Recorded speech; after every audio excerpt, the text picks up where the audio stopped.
One point focus. One point focus. It's hard for me to remember that. And when I first started teaching, I was younger. I'm sure I presented myself differently.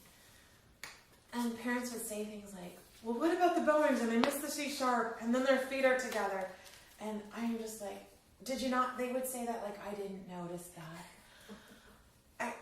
And so, in case you ever wondered, did I not notice that your child forgot all the slurs in Hunter's chorus? I noticed. I did. I get that.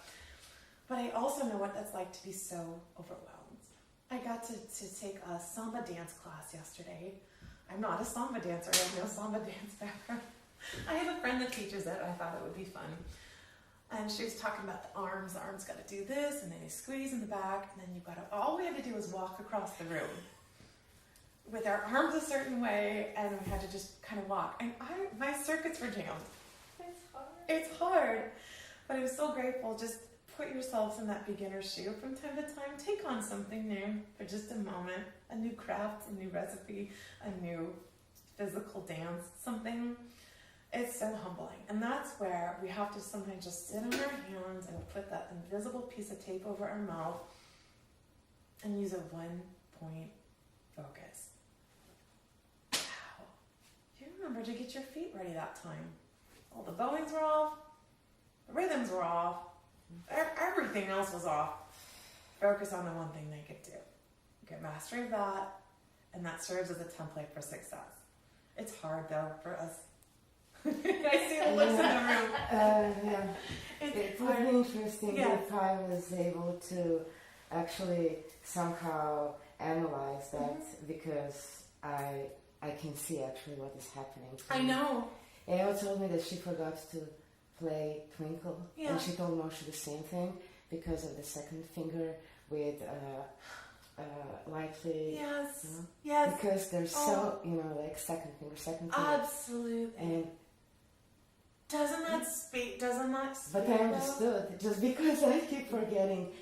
And if I didn't, I just wouldn't. I mean, I know. I would trust her, but I wouldn't know how hard that is and how it happens. So that's the thing. Just going back to be a beginner every now and then again.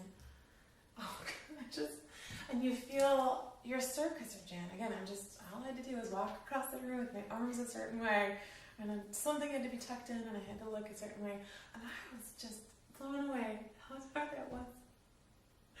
So just remember that. Going on, I'm just going to stress, Emily wrote an article about ritual, but just creating a little bit of ritual to transition into that. I like the practice rug. That was the practice rug. I think that's going to really be great for Kai. Something about that. It's a space. It's a physical location. You can use your imagination when we go on that rug. There's a moat around this, and we're in this. Can make it special, make it magical, put a story in there. If you really wanted to go in depth, you can videotape yourselves as parents. It's humbling. I've been doing a lot of that lately. As a teacher, and it's humbling. And then we're gonna wrap this up. I just realized I forgot something, so I'm going to wrap up the practicing session, but then I realized I forgot something. So I'll go back to one point about identity. But the last thing is